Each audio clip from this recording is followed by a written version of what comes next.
I'm Damon Fairless. Before we get started, I just want to give you a heads up that in this episode, we're going to be talking about sexual violence.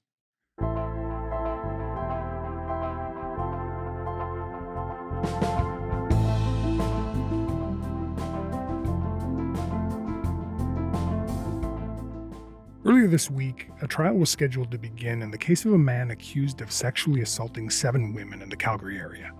But the trial's been delayed. Richard Mantha, who also goes by the name Poncho, is accused of drugging, raping, kidnapping, and assaulting his alleged victims, all of whom were working in Calgary's sex trade. CBC Calgary reporter Megan Grant has been covering the case, and she's here to tell us about it.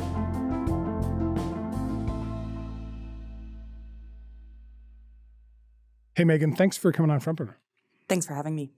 Okay, so let's start with the alleged victims here. So as it stands, Richard Mantha is facing charges related to 7 women. And that number, the number of charges and his alleged victims has gone up since the original charges last spring. And I know the names of these women are protected by a publication ban, but what can you tell me about them? Yeah, so basically, these are all very vulnerable women. They are women who at some point were working in, or maybe still are, in Calgary's sex trade. And they all at some point as well frequented what's known as the Forest Lawn Stroll. So it's this area in Calgary known to be frequented by sex trade workers. And that's where a lot of Johns will go if they're looking to pick up women. And what Richard Mantha is accused of doing is kind of using that area as a sort of hunting ground. And so a lot of what we know comes from unsealed court documents that the media fought to have unsealed. And in those documents, a lot of what's included are interviews with these women. So women who told police, about their drug addictions and about their interactions with Richard Mantha. So we hear about this a lot. Predators preying on vulnerable sex workers in areas like Forest Lawn. I'm just wondering if you're hearing things from people who are part of the scene. Yeah, for sure. And most of my contact has been with one of Mantha's alleged victims who, has shed a bit of light on what her lifestyle was like. But these charges were laid last April. And so there was a bit of a word of mouth situation going on around that time about Richard Mantha. Some of the women, had told each other about their experiences with him. They called him Poncho. They would talk about Poncho, avoid Poncho. And so, these women came up with rules for themselves. Some of them, would only work during the day. So there really was a bit of a community already on edge by the time these charges were laid.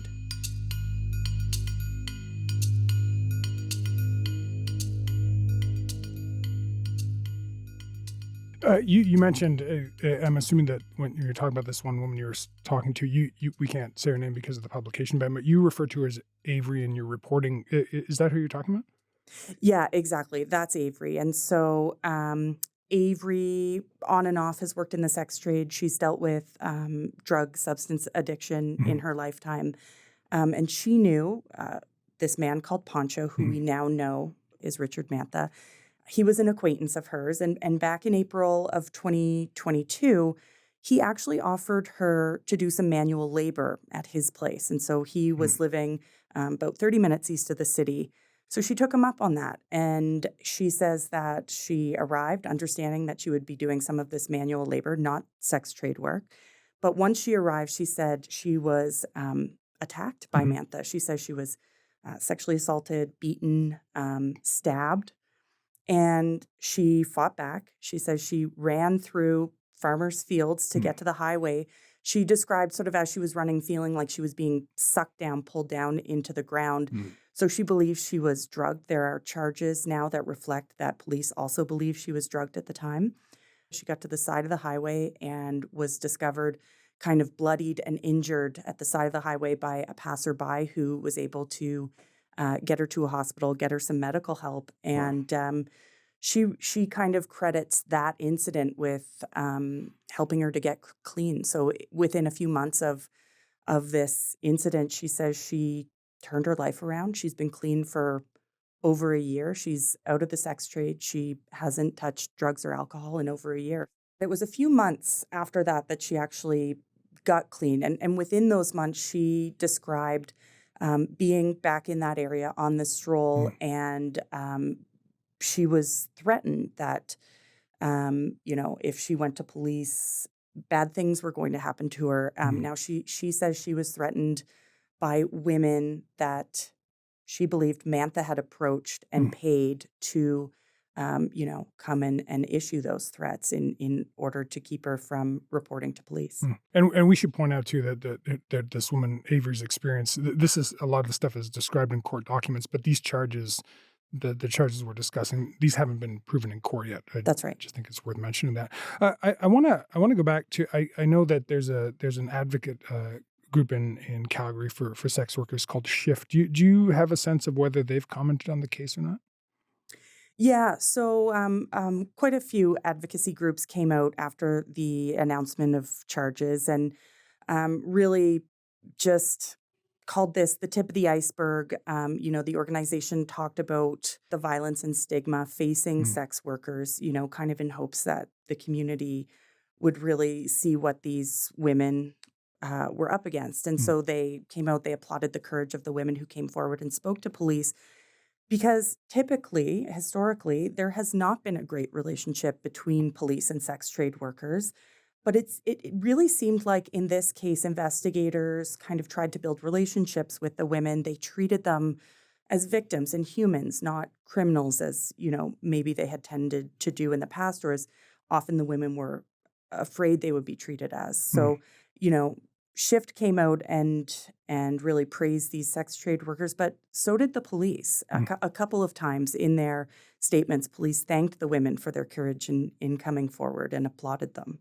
And I think just to kind of to put a finer point on how vulnerable some of Mantha's alleged victims are, I understand one of the women has actually since passed away, just living on the street.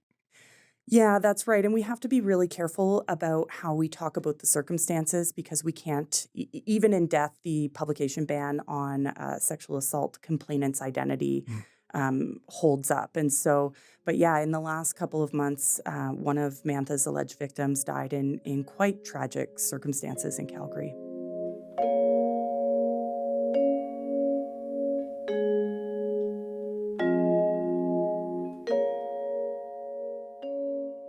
Okay, so let's talk about the accused now. We're getting a better sense of who Richard Mantha is, what he's accused of having done.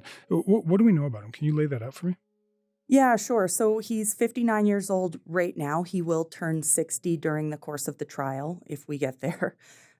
He is originally from Quebec, but had been living on this rented rural property near an area called Chestermere. That's about 30 minutes east of Calgary.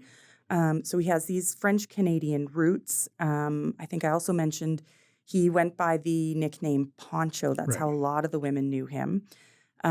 Frequented the Forest Lawn Stroll. And last spring, both Calgary Police and RCMP were looking into complaints from local sex trade workers. And that's how they sort of started to build this case. Now he's facing a lot of charges. And one of the things I've noticed just kind of every news story had a new set of charges related. So they've kind of been growing. So I was hoping you can kind of just sum up what exactly he's accused of in this case. Yeah, so this case actually sort of starts with Avery, that woman I was just telling you about. So she's kind of victim number one, if you want to call her that. So police initially laid charges against Mantha and accused him of sexually assaulting her.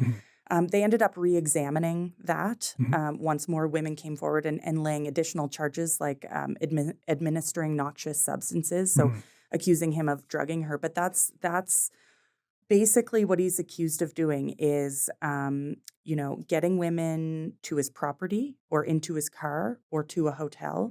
He's accused of offering them beverages that police suspect he had drugged in order to, cause them to pass out or not be able to move. And then he's accused of sometimes assaulting, but in every case, sexually assaulting these women.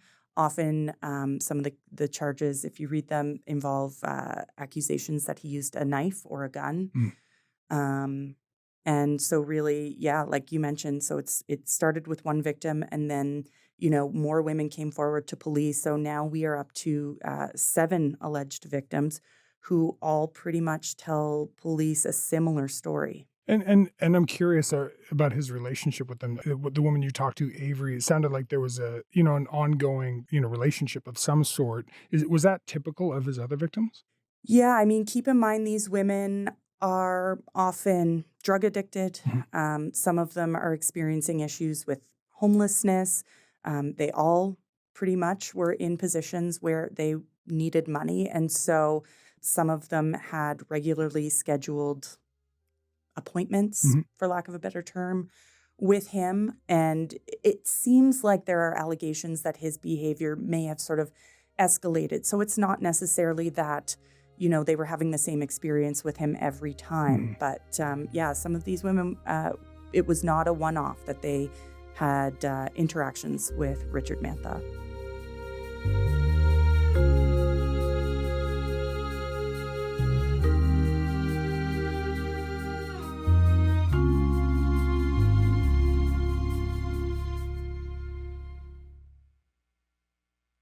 I think the thing that really struck me when I was reading your latest report on him, I was just kind of struck by some similarities to Robert Pickton in BC, who, obviously one of Canada's most horrific serial killers. There were some similarities. We've got this really vulnerable population of sex workers as alleged victims, a rural property, some of the violence and threats that seemed to be escalating. And then there was this weird, like really disconcerting detail of a pig mask that Mantha apparently wore. Have you been thinking about that comparison at all? Yeah, absolutely. So Pickton, known as the pig farm killer, accused in the deaths of dozens of vulnerable women, many of them sex trade workers, right? Ultimately convicted of, I think, 6 murders, but for sure accused of many more than that. RCMP seized thousands of pieces of potential evidence when they raided Robert Pickton's Port Coquitlam pig farm in 2002. Pickton was convicted of killing 6 women. The DNA of 20 other victims was found on the farm. But in 2010, Crown decided not to try Pickton again because he's already serving the maximum sentence. So last spring, when we hear of this 5-day search on a rural property, the homicide units involved, the missing person units involved, police have brought out cadaver dogs. And then, they make this announcement of all these charges. We have charged one man in an investigation into the alleged kidnapping, drugging, and sexual assault of multiple women in the Calgary area. Police say I think at that time there were 4 alleged victims, and all of them from the sex trade in Calgary. I think, of course, one of the first things that people were thinking was, it sounds a little Pickton-esque, right? Then, as you mentioned, there's this disconcerting detail about the pig masks. So some of the women told police that Mantha would drive up and down the stroll after he's accused of assaulting them, wearing a pig mask and threatening them with a gun, in theory to keep them from going to police. So yeah, all that really made people kind of concerned that there were some Pickton aspects going on here. Well, let's talk more about that property search. You mentioned that back in the spring and April, I think the police carried out this extensive search of the place where Mantha is staying. Can you give me a better sense of that spot? Yeah, so this was a 5-day search. It went day and night. It involved RCMP officers, Calgary police, dozens of investigators. At night they would have floodlights set up. I think I mentioned there were cadaver dogs, members of different police units involved. They were searching the outbuildings, the property itself. There was this large Quonset on the property, and inside of that Quonset there was a 5th-wheel trailer. So that's where Mantha had been sleeping. Now, the folks that he rented off of did not know that. They believed he had rented it as a storage facility, but he had a trailer there, and that's where some of these women say that they were taken and where he's accused of some of these sexual assaults. For folks who aren't familiar with Quonset hut, just a huge kind of outbuilding, right? A big kind of cavernous steel roofed building. Right. So what did that search turn up? Yeah, so we know that police collected over 1,000 pieces of evidence. We don't know, the details on each piece of evidence. We know they were looking for bodily fluid DNA samples that they could gather, in theory, to be able to prove who was there. We know that based on what some of the women told police in their interviews with police, that they saw, piles of women's clothing on the property. So, I'm sure that made up part of what police sees. They were looking for that pig mask, just those key pieces of evidence, which also included videotapes. Right. Some of the women said that they woke up from, being drugged, suspected druggings, to find Mantha not only sexually assaulting them, but also videotaping it.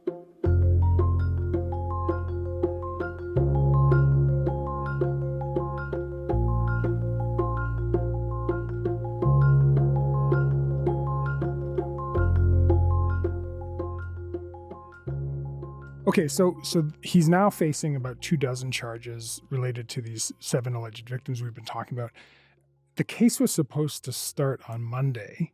That hasn't happened. So what's causing the delay?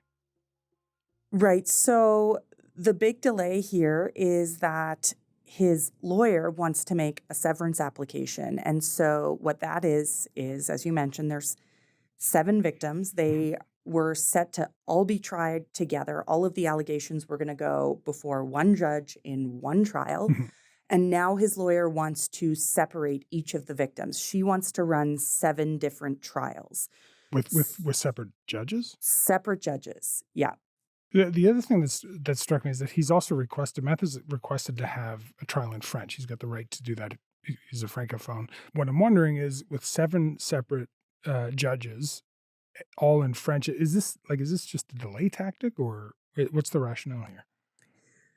I mean, I can tell you that Avery, the victim that I have had communications with, is feeling that way, that it's a delay tactic. I can tell you that she feels his English is very good and there would be no need for him to have a French trial, and that maybe there's a feeling that he's trying to exert some control wherever he can in this process. In Alberta, as I'm sure you can guess, we don't have a huge French population. So a French trial is somewhat uncommon for that reason. This trial is taking place in Alberta's provincial court. We have a handful of provincial court judges who are French-speaking, bilingual, able to conduct trials in French, but certainly we don't have 7 in Calgary. I don't know if we have 7 in the province. So, if this is granted, that will be something that will, they'll have to figure out.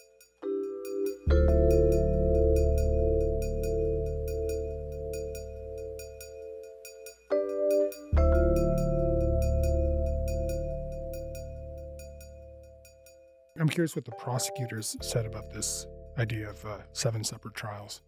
Yeah, so she will be arguing for one trial, and a huge reason, there's many reasons, a huge reason for her, she said in court on Monday, is that multiple trials will mean that these women are going to be forced to testify multiple times. Yeah. The Crown expressing some concern about kind of traumatizing these women over and over again. Okay, so Megan, we're recording midday Wednesday. These proceedings are underway, but it's unclear, what the schedule is. Do we have any sense of when we're expecting to get this trial underway? The judge has already indicated she would strongly like to give her decision Friday morning and then proceed to trial right after her decision. So it looks like if everything goes according to plan, the trial will actually get underway Friday with a witness. So no matter what the decision is, whether it's to proceed with one complainant or all 7, the judge wants to make use of this trial time that's been set aside and plans to get it going on Friday. Okay, we'll be watching as it develops. Thanks so much, Megan. Really appreciate you coming on. You're welcome.